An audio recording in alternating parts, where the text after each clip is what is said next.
nyame eni ni mo de woye na woye manema emere ne so a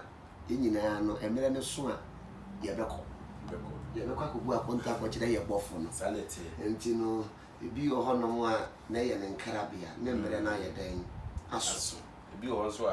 so a na nya ne nkarabia na ebi aniema bi na anya dan antoto na kwan mu eno so tumi kofa sahabia ne ye dan eba Odiyifoc Odiyifoc Tawia na oye sunsun sorry sofo yeah ana minim se won so oye sunsun sofo no ofiri cancer ofiri different cancer ana also send won so oye sunsun sorry sofo pani pa won so Ghana ye ka Odiyifoc akuku dama wo kan ho bia ebinum ka se sunsun sorry asofo na akwankyere no different from other we no because yenti ama me ka sa na say dodo na refer to akwankyere bia Odiyifoc Tawia yeah ebeye controversial mama for kan ho ase dodo na ka se sa akwankyere na wo ye no eno na ama papa no afiri mu na me sure say editor no de akwankyere no a Odiyifoc Tawia ye no ebe hye video yi mu ama wo ma hwe no omo hu se ni akwankyere esitie akwankyere no ne se no see or ye ama coronavirus akọ enti wo chekere appointini wo dwan ebumu ana odu omo atu dim ehye e di Ghana flag chekere emmoa no ehye enu ti sa appointini na wo ye no dodo na ka se emmoa mi na o ka wo mu bom a o hye wo mo no eno ka ho ana akofa oweni aba on say Ghana fo no wo mo kasa na yesi esie ehoda kwan a aya ne aboa bia timi ye de ewura mu sanete yen sunsun sore Odiyifoc no ye yakwankyere pa ye yimusuo enti we no ye ka ne musuo musuo ni wo ye den oyi ena musuo ni bi wo ho no mu a uyi ye ni ho kwan se nipa edi de fu because ye musuo ena wo ye den oye Odiyifoc nipa ni hu na o se ya bia no be ye nipa ni bi hu and what in Yesu, one year suafo ne nam no se wo kwagya nanimu a wo masuafo ne twɛn someone twɛn wa en forma kwa so dia tie sunsun wo ho because Yesu ye bom pai no ohunu Moses sunsun na Moses wawu and o se ohunu Elijah enti Petro sɔre ye o se urade ma ye Moses me yansa wo dia baako na Elia dia baako na Moses dia baako enti ye free nyame sunsun ma ne ba enti no sunsun wo ho enti sunsun aduma wo ena nyame na ye so no o ye sunsun o ye spirit wo kwa sore ye ma unhu nyame fa wani hu no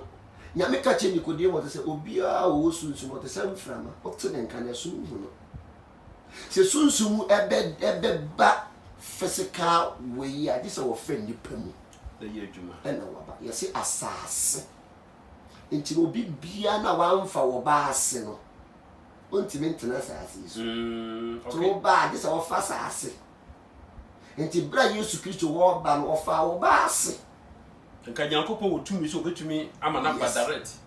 ya was spiritual world and physical world ba physical world no ahonhom no mo ba physical world o mo need nipa the body no mo di ayeden o mo di aba ne wahu enti de say me meti we adom betimi asimi so mani ne besesa ene me kasa so yes many besesa me kasa besesa all the angels no be any language or yeden okay but e bia etikwa asa kasa minti minka yeah so yes e bia meti we minti French but sunsun ne bo beti maka French but me obebisa me no me hu enti Odiyifoc se sunsun no eba eniema obeye sunsun ebe ma wa ye no yeah etikwa ne so a obetumi ehunu se because so baba be use your body no keke we pia we no so ne asinchen that why you know that bia me ka say sunsun nyuma ne bi wo ho no mo a ma sunsun no antinsi wo so na ono ankasa nye na bibi ba sunsun na age ya no ntile liya ko Elijah so mi we Elijah mi we so konkuru mi we Elijah mi we so konkuru la jabi se liya se e ba de ne beda mi yama wo se wo hwehwe mi ayede wo se sunsun konkuru no ti wo no na ne mpie mra enti Odiyifoc wo gidi se wo se ye friend your friend say kura musuo ya wo gidi se Odiyifoc betimi ayi musuo bi a enye na kwa sunti edin sunsun so bɔ ne betu abra ya Odiyifoc bi betime yi musuo bi enye na kwa so edin sunsun so ana wa de sunsun dwuma na ye a very dangerous job. Okay, sunsun dwuma wo betima koye obi akwankyere udi agoro wo beba no amane abeba so no tumi bi na yes nipa no yes so wa akoko attack no enti se wonjina yi a ono baba attack you direct ana obonifo no se wo baba ya attack sofo bi a one ohwe yare ye wo sofo no so yes so ohwe ekwanya ba bi ekwanya da usi to ne wo no okay se wo pe wo ba no ama wo ba odoba abetra Odiyifoc no ma ben e ma ne yi o ma se hwe from where something the like that yi na se ye de hwe from because no de na yi ni tonga yi ni yi na se ye de e hwe from so one can tell me ma wunni e no so wa paint no ka kire no what da ye no be yi ni tiri ni na and then so Odiyifoc e ma ye we ye difuduma e ma ye ya twa wo yes eno nto we ye difuduma ware na enkata wuchi war ena wo yere nso so ebe ware na wo be ware na bompa ye na wonye ofre enka wadom ne ho sabako ware obonsam uko ware oba ni kwa so ware yes demon ne uko akoyo obi akwanje ni demon na be wura wo yirim no de akoatia yes eji adwuma na ye no Bible say nya ne honam ne moja na nya ne wie matumfo nso my friend kamre che ya mfa ya ni huwom ya ni wom na ye se adwuma ento bibia wo yesunsu adwuma so ma wani taho esa wo miste wo steps baako anhwa da bia ye do baako to no go watafo bebisa ase unya nkopon no yeso so ye nipa o yes ye nipa said ye moja wo mu no saa so ni moja ye de ewo mu yesusu mu adwo ni beye na adwuma okọ eka yen nipadua no enti Job say ebeka me honam ansa na kokami sunsun ti Job say ka ne honam ansa na kokami sunsun enti Odiyifoc dwuma no sunsun dwuma na fe sunsun dwuma no eyeden udi agoro na bofo ne hwe ne ho kakra bi pe uko atake ma anwa to be ba so uko atake boso mo be ba so uko atake nsu tu no be ba so Odiyifoc wo susu se ebinum wo ha omu nam kwan bi so mo mu sunsun atwi wo mu ho e ma mo sa ko petumi fo ebinum wo ha nam kwan so won ta sofo no bebre wo ho no osisu no ye shepa e ma wanyina hwe orwe masa te ma no nzen Abraham eni higadae no higanya impact ewo Abraham adom nti bra Sarah ka chente ma aba wa ne nye den enko no ne ye Abraham ya eto bise rade se mane nko wo ko na dia rade ka chente meshiran because no ni moja do de we ko na mema na yo man kese ene mama Isaac so ayede o man de ekese eno ntine ye mo enkramofuo ene Kristofuo from Ishmael to Isaac eno ntine ye because of Hagar ntino ye mansin na ema Saudi Arabia awu daba ku Ibrahim ne koda awu impact wanya free na into your tofo ne bia woni ma tenda wadom na say obi ade ko because hunsu ayede akoba no ntimi tumi kita ko impact na obi no obi da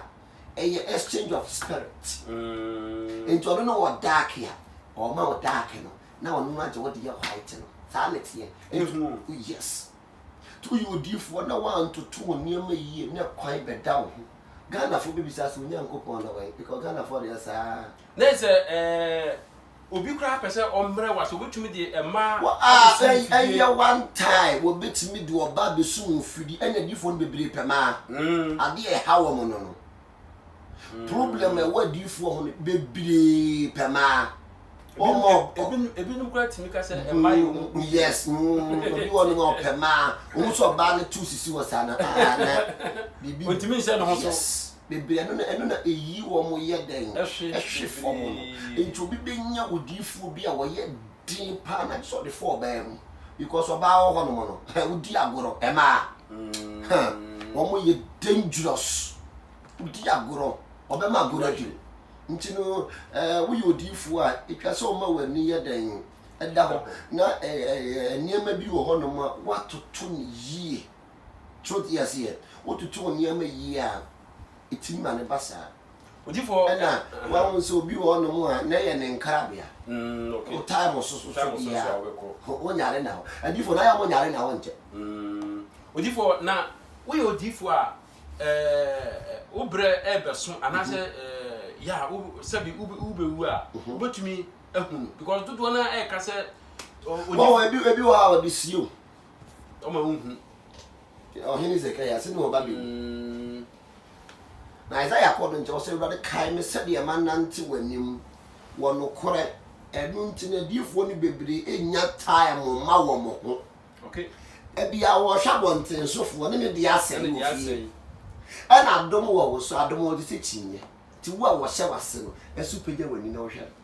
wan pagya wani a ono de omfi adom wo so a abina bi nyina no esu pagya wani esu nya time ma wo ho ko nkoto dwenim wo akasa wa ye wo ho research bibi nkoyi a wo de atoyi bibi nkoyi a wo de atoyi because adom no kata wo so no wan pagya wani anhwe na aya na eyedin so yes aya na eyedin Odiyifoc akasa wo se adom no e wo so na wan pagya wani anhwe no a ya na eyedin omfiu